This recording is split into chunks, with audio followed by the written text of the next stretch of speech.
আসসালামু আলাইকুম রহমতুল্লাহ। সুধী সজ্জন মণ্ডলী, আপনারা নিশ্চয় সংবাদ মাধ্যমে দেখেছেন গত 16-17 জুন গোয়ালপাড়ার হাসিলা বিলে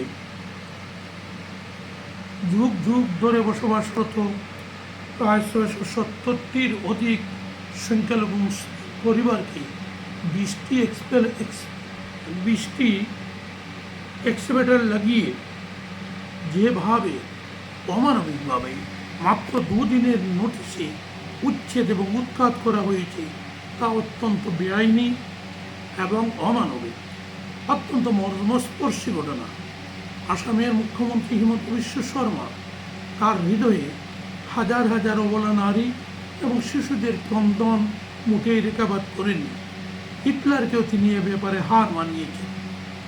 এর উপরেও তিনি আবার ঘোষণা করছেন পরবর্তীতে গোয়ালপাড়ার রাক্ষসিনী পাহাড়েও আবার তিনি উচ্ছেদ অভিযান চালাবেন।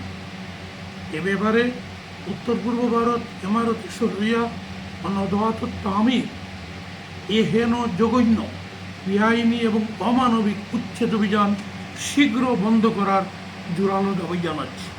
তাছাড়া এই উচ্ছেদ অভিযানে সর্বহারা জনগণকে, বিপন্ন জনগণকে উপযুক্ত পুনর্বাসন এবং ত্রাণ যথোপযুক্ত দেওয়ার জোরালো দাবি জানাচ্ছে।